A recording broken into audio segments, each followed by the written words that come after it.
And now, Josh, we are in the 1990s. We did it.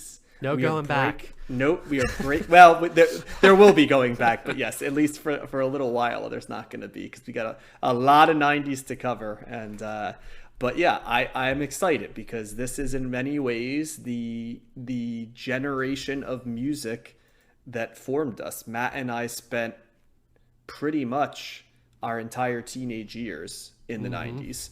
And you spent a good amount of your teenage years in the 90s. Yep. So this is stuff that influenced us in our peak formative years. Yeah, and so we're going to start with one of the big four of grunge. And we'll do a full bio for them a little bit later. But this is Alice in Chains, their debut album, Facelift, an album that I originally recall getting for the first time, Josh, from Columbia House. As a 11-year-old. I remember it being one of the 12 I got from Columbia House in an initial buy.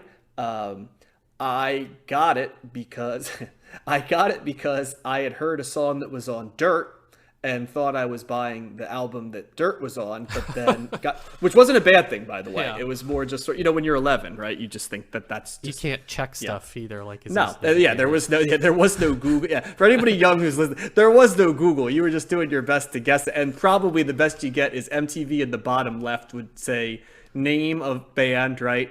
Name of song, and then name of album. So, and in my case, I think I just didn't do it. And the record the publisher, for some reason. Yeah, and then eventually, and then later it was the director of the music video was it there as well. So that was how you did it. But yeah, you had to search a little bit harder. But do you remember all 12 of those albums that you got from Columbia? If you gave me time, I can probably remember most of them. But can I remember all 12? No, because I'd be lying or trying to embellish the story, right? But there's this definitely stood out. So. Well, what it was really the and probably there could be a whole documentary made on the subculture of like BMG and Columbia House in terms of forming musical taste. But we'll save that for another time, and I'm sure Matt will have a lot to say about that too, because I knew he was a BMG Columbia House guy. He definitely as well. referenced it before, yeah. Yeah. It's just, I think of a certain era, if you were into music, it was a thing. But I think for me, what that was there were a lot. This is when I was moving in a more rock centric direction. I'd kind of moved away from pop. Not I didn't like it anymore, but I was full on exploring rock in a way that even like a year or two later I'd go full in on hip hop, right? And so there were like evolutions, but this is where we are in 1990 in my journey, just to set the tone. Was Alice in Chains on your radar, Josh, as a band in the 90s? No, not at all. I don't think not at all. Okay.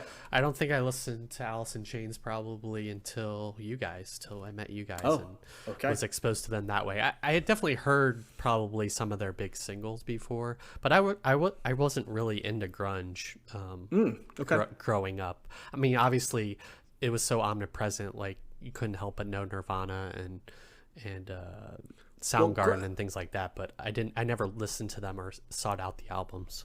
Well, grunge is one of those funny terms too, because like even some of the bands that were called the big three of grunge, I'd argue we're going to cover another album tonight that was more grunge than the supposed grunge band is, right? Alice in Chains, because I'm just going to dive into, I'll do some biographical information as we go in. But to me, this album, and I know it has the reputation, and so in saying this, I'm not exactly reinventing the wheel right here. But to me, this album is as much a metal or hard rock album as it is a grunge album. Well, that's definitely what I heard listening to it.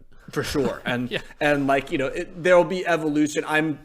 I'm very familiar with basically the whole Alice in Chains battery of albums. So it even a little bit post Lane Staley, right, when they sort of reinvented, but certainly the original version of the band era, from start to finish, I'm familiar. But yeah, I always considered this to be like a metal album that paved the way to like where metal was going in the 90s. And of course, say so.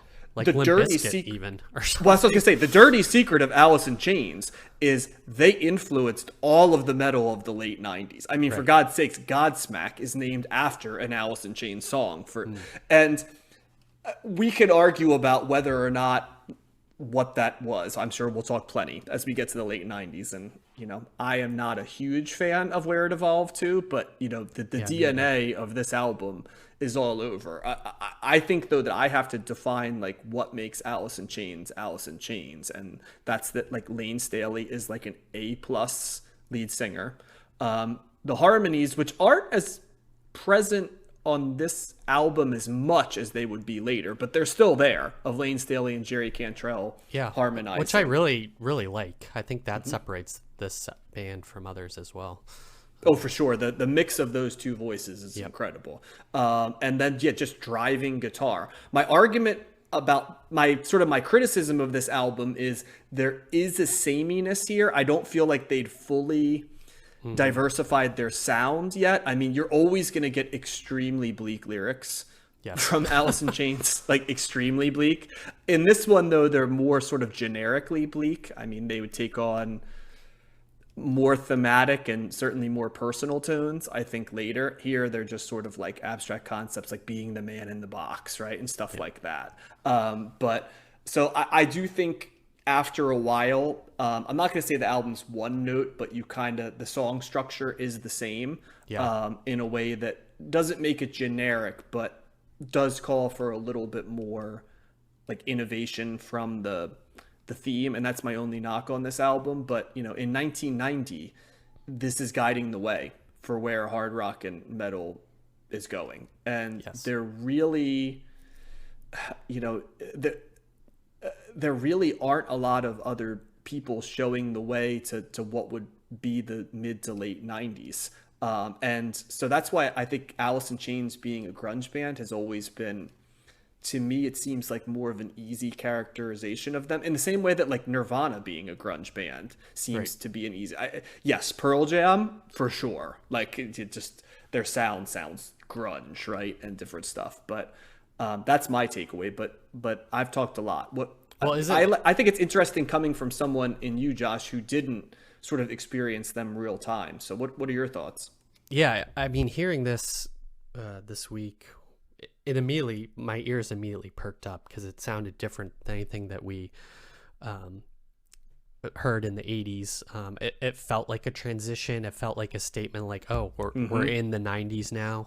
It has sonic qualities that just kind of that I associate with the 90s as well, which I really appreciated and kind of like was a fun starting line for the 90s. It definitely sounds like you said, it sounded metal more than anything to me, and I think I read... Well, it even took a year to get popular, by the way. It wasn't hitting until like 91, which kind of makes sense with it, because I think in 90 people still, this didn't sound of the time, right? It took a while. People were like, oh, I get it. Yep. Yeah, and I read, that what we alluded to is that they started out or were influenced by metal bands more than anything, whereas a lot of the other bands were, like Nirvana, were influenced by punk rock. So that's kind of the differentiation. And I think the grunge term too, right? That's kind of just a catch-all for a lot of the bands from the Northwest. Is that right? Like that's why it's kind of used, or... Yeah, well, that was where it really sort of, became known, right? The Pacific Northwest. But I would argue that there were people making grunge music throughout the 80s, right? But I another term that outside of Seattle, right, that gets sort of used interchangeably and I think applies to this album is like sludge, the sound of sludge, or heavy, and that can extend to bands like, Dinosaur Jr. and stuff that aren't in Seattle, right? That are just sort of do it. But yeah, all the bands we know as those, Mudhoney, the Melvins and stuff, they're all in that Pac Northwest area. Yep. And yeah, sludgy would definitely be a term I would apply to this album. I would agree with you too that the songs get a little samey going through it, but I think the kind of emotion that comes out of it was reminiscent of metal and was appealing. And just the overall guitars, I really love the guitar feel on this, the grooves or the guitar riffs that they have, and the just kind of sometimes they use like wah-wah effects and I don't know, they're just really heavy guitars that always appeal to me. And a song like Bleed the Freak would be, it definitely reminded me of Metallica in terms of its sound. And the other if you thing, slowed down Metallica. right, yeah, that's the thing too, getting to the sludgy characteristic, is that they are not Metallica in terms of speed. Everything is slowed down, but they really kind of like wallow in it in a good way, and I really appreciate that. And then both of them singing, that is the other like key characteristic that is appealing.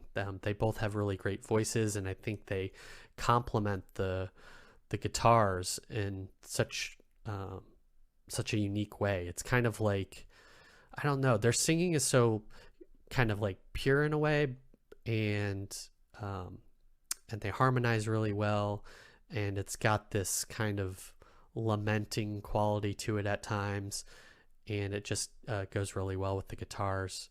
And the only song I knew on here was Man in the Box, which is by far like the big single. So I really enjoyed this as kind of an introduction to the 90s. Yeah, I can't stress to you, Josh. I know a lot of people say, like, Nirvana, Smells Like Teen Spirit came and killed off the 80s and hair metal, right? And there was an element to it, but I vividly remember hearing and seeing the music video, the dark tones of it, the distortion of Man in the Box, and you're like, oh shit, this sounds like metal, but this is very, very different than what I understood to be metal, right? And in that era, like early 90s, like my concept of metal was like hair metal, right? Or like Black Sabbath, AC/DC, right? Like type metal. Like I wasn't certainly aware of like Metallica and like thrash metal, right? Or prog metal or any of the stuff going on, right? So this was sort of the first time that metal was not sort of, to my early teens eyes, was not this sort of sexed up poppy pursuit or old pursuit, right? It was very modern, very appealing, but in a way where it's like, this just feels real. And Man in the Box is one of the first songs I can ever remember that was like, what?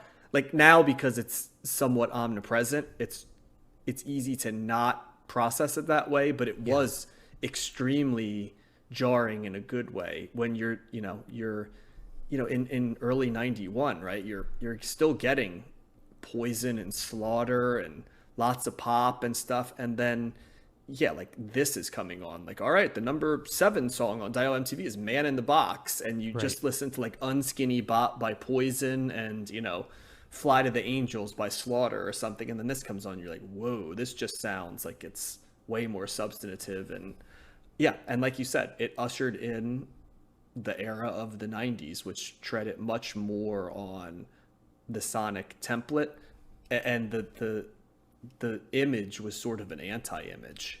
So a bit more inward facing in terms of lyrical content, and I think just the attitude. I mean, they always associate pop culture looks back on grunge and in the 90s as like the Gen X era, and not despair, but maybe more of a negative worldview in some ways than well, and it hasn't really carried over to Gen Z. Gen Z, like they'll stand Nirvana a little bit, but like grunge, when they talk about the 90s, they talk about the late 90s, right? The pop and stuff like that. It's kind of, it's of a time and place. It just seems to be housed specifically with Gen X and like earlier millennials, like, because the boomers don't want it because it kind of forced their music off the radio, and it's a little too bleak, right, for Gen Z, and probably, let's be honest, probably a little bit too white